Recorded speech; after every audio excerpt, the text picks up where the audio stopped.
Halo semuanya, kali ini kita akan coba mengupas sebuah ide besar.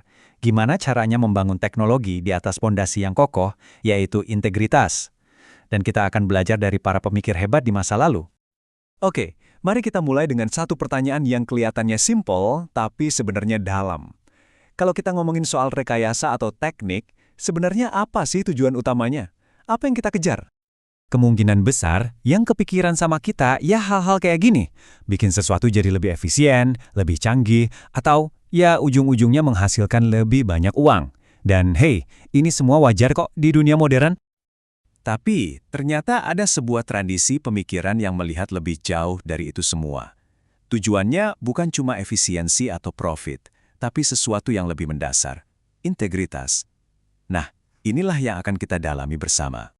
Untuk bisa memahaminya, kita perlu mundur sedikit dan melihat fondasi filosofisnya. Sebuah cara pandang di mana ilmu pengetahuan dan tujuan mulia itu jadi satu kesatuan yang nggak terpisahkan. Konsep utamanya itu keren banget, namanya epistemologi Islam. Sederhananya gini, ini adalah cara berpikir di mana sains dan nilai-nilai kebaikan itu ibarat dua sisi dari koin yang sama. Jadi setiap penemuan itu pertanyaannya bukan cuma kita bisa bikin apa, tapi yang lebih penting, karya ini kita buat untuk kebaikan apa. Nah, prinsip-prinsip ini adalah jantungnya. Pertama, ilmu itu harus ada gunanya buat manusia. Kedua, sains itu alat. Alat buat kita ngerti dunia ini. Tapi alat ini harus dipakai dengan etika. Ketiga, dan ini yang menarik, teknologi dan spiritualitas itu nggak musuhan. Justru, mereka bisa jalan bareng dan saling menguatkan. Oke, sekarang dari teori, kita pindah ke prakteknya. Kita bakal kenalan sama beberapa tokoh sejarah yang bukan cuma penemu jenius, tapi juga benar-benar ngejalanin filosofi ini dalam setiap karya mereka.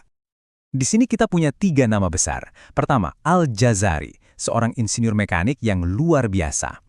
Karyanya itu bukan mesin rumit yang cuma buat pamer, tapi inovasi yang benar-benar bermanfaat.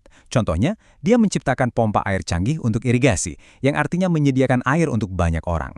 Atau jam gajahnya yang ikonik itu bukan cuma penunjuk waktu, tapi sebuah mahakarya yang merayakan keragaman budaya. Inilah rekayasa yang melayani. Kedua, Al-Biruni. Dia ini ilmuwan sejati yang mengejar kebenaran secara objektif. Bayangin, dia ngitung keliling bumi dan hasilnya itu cuma beda kurang dari 1% dari perhitungan modern. Ini adalah bukti integritas ilmiah. Data yang akurat tanpa kompromi. Terakhir, Ibnu Khaldun, seorang pemikir visioner. Lewat karyanya Muqaddimah, dia adalah salah satu orang pertama yang mikirin gimana teknologi dan ekonomi itu membentuk sebuah peradaban. Dia nggak cuma lihat apa yang dibangun, tapi juga kenapa dan gimana dampaknya ke masyarakat. Mereka semua membuktikan kalau seorang teknokrat hebat itu juga bisa jadi seorang filsuf yang bijaksana. Pertanyaannya sekarang, apakah ini semua cuma cerita masa lalu? Apa relevansinya buat kita sekarang? Oh, tentu saja ada.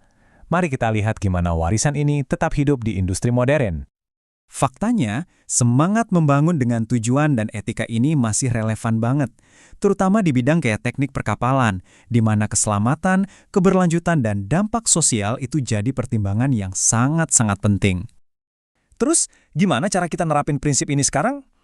Sebenarnya ada peta jalannya. Pertama, etika harus jadi landasan utama setiap riset. Kedua, kolaborasi itu harus melibatkan banyak pihak, bukan cuma ahli teknik, tapi juga ahli sosial dan etika. Dan yang ketiga, kita harus selalu menjaga integritas ilmiah, persis seperti yang Al-Biruni contohkan, biar hasil kerja kita itu bisa dipercaya. Nah, sekarang kita sampai di bagian yang paling krusial. Bagian yang melibatkan Anda secara langsung. Karena warisan ini bukan cuma buat dikagumi di buku sejarah.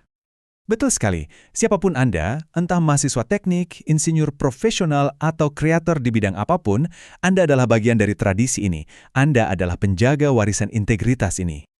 Jadi, sebagai penutup, saya ingin meninggalkan satu pertanyaan untuk Anda renungkan.